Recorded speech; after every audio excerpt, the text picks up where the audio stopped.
Okay, welcome to Chapter 5, Section 3. We're going to talk about friction. And friction, as it says up here, is a force that opposes motion. Okay, so it is sort of what always works against something as it moves here on the Earth's surface. Okay, so it is not an ad for smelly hands.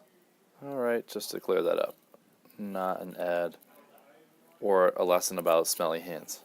So suppose you and your sister are at the neighborhood pool. I'm using a sister because I have a younger sister. So your sister asks, "Why are there signs saying no running?"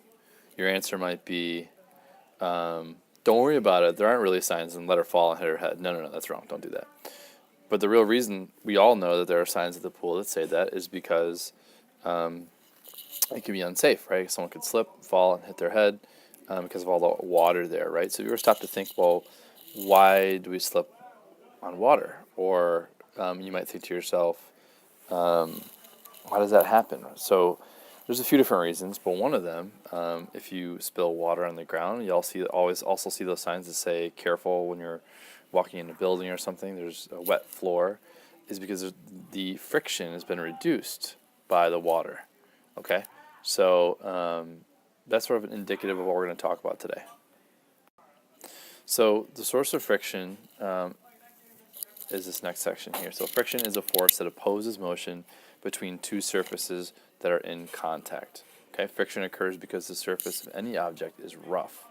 So just about all surfaces have some roughness. There's no perfectly smooth surface out there.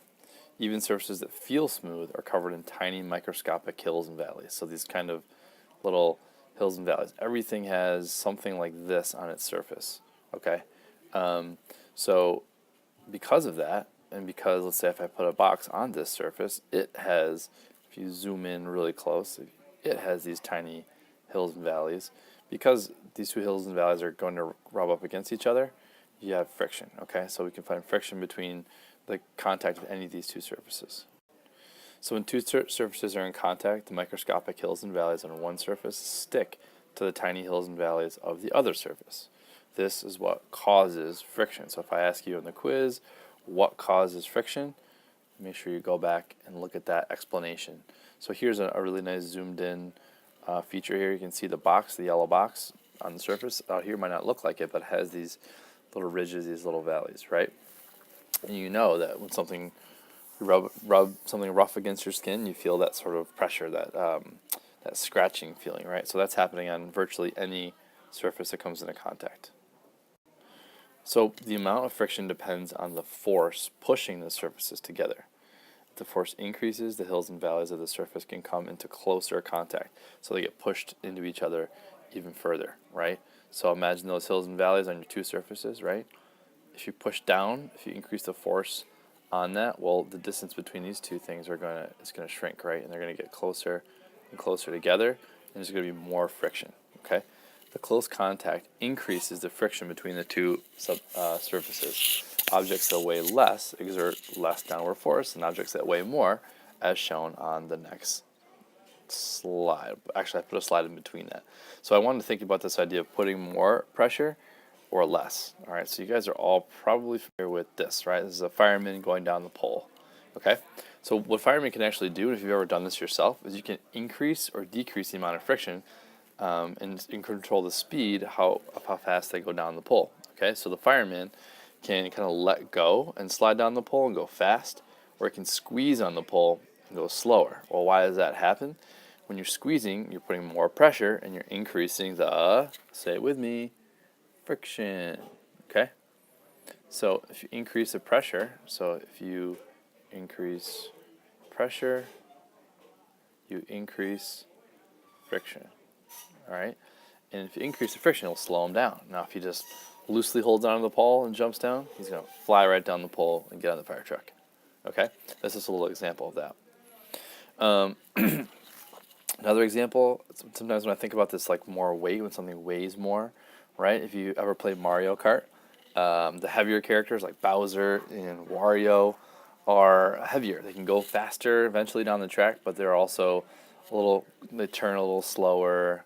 They may take corners not as well as the smaller characters like Toad or Mario, mainly because they're going to increase the friction on the track, right? So it's true of bigger cars or wider tires or anything that's larger or heavier.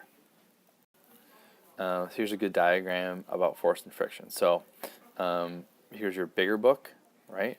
There's going to be more friction here than there would be here, all right? That bigger, heavier book is going to need more force for you to push that book, all right? So this force is going to be larger here. So this over here kind of shows you that even if you turn it on its edge, you still have the same amount of weight, right? So it's not going to change. So it has the same amount of weight. So same weight is going to have the same amount of friction, okay? So I guess the sides of this book could be a little smoother maybe than the bottom. Maybe the bottom has some, like, I don't know, sticky stuff on or something like that, and that could be smoother, so there could be less friction there. But this is just to show you that the size is really important. So remember, heavier things create more friction. We've got to remember that, guys. Rough surfaces also increase friction, right? So something that has larger ridges versus something that has smaller ridges, there's going to be more friction here. Okay? There's going to be less here.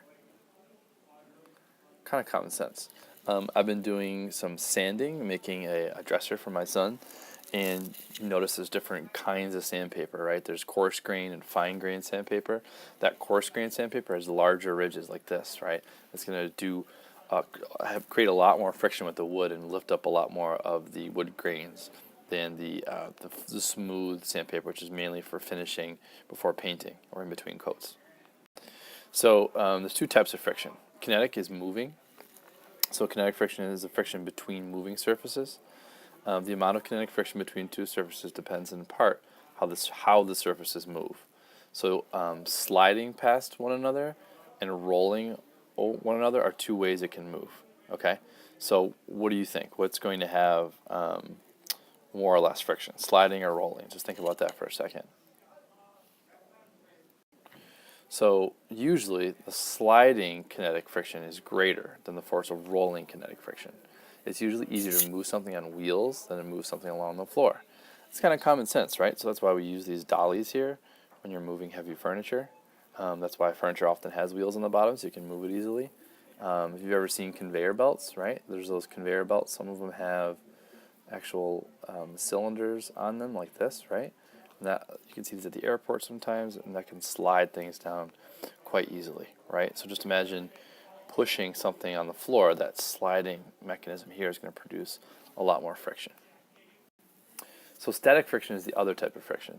It's when a force is applied to an object, but the object doesn't move. This is static friction. Okay, the word static means not moving, so it's the opposite. It's actually the opposite of the word dynamic, but it's opposite of kinetic friction. The object does not move forward because the force of static friction balances the force applied, right? So it might have that 0 Newton balance, right? Of one force pushing it this way, that's a 0. And one force pushing that way. Static friction disappears as soon as an object starts moving. Then kinetic friction immediately occurs. Just imagine like you're pushing something really heavy on a carpet, and at first it doesn't move, but eventually you push with enough force that you can get it going that way. So here's an example of static friction. Right now there's no friction because there's no force being applied to this block. It's just sitting there. The only forces on this block are gravity and the table pushing back up, right? So right now when we add a force, let's say it's maybe 10 newtons, okay? The small force is exerted on the block. The block doesn't move. The force of static friction, example in the green arrow, applies, okay? So that means if it's not moving, the static friction's got to be 10 newtons there because they're kind of pushing on each other and they're resulting in a net force of 0 newtons. But let's say we increase our force applied, right? Let's say we make it 20 newtons now, okay? And that's still 10. Well, it's going to start to move in this direction because you've overcome the force of static friction. Now we're getting kinetic friction. So without friction, there's a couple things we need to know about friction. So it's good and it's bad, and both of them kind of have to do with like cars, is this example.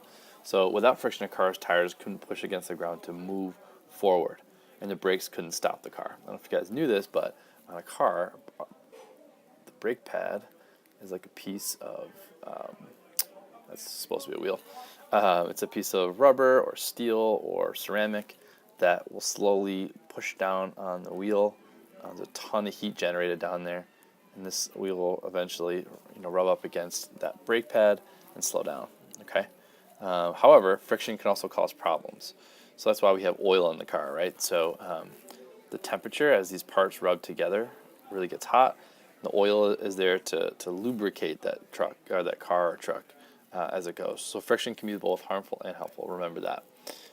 So sometimes we do things to increase or decrease friction. So I've already mentioned one, right? So the oil in a car or does that, or the brake pads also increase friction too. We use rubber too. That's another example of increasing friction, right? If we made the wheels of a car out of something that doesn't grip the road as much, there'd be less friction. They wouldn't grip. So we can reduce friction by adding a lubricant. Lubricants are substances that are applied to the surface to reduce the friction between surfaces. So motor oil is the common one, but wax and grease as well. I've built a shelf before and had to put grease on the tracks of the drawer, right, so it doesn't squeak. If you've ever used WD-40 on your bike chain, that reduces the friction there so it doesn't squeak or goes through smoothly. You can reduce friction also by making a rolling kinetic friction. So you can change your conveyor belt to have those rolling pins on there. Ball bearings are often used to reduce friction as well.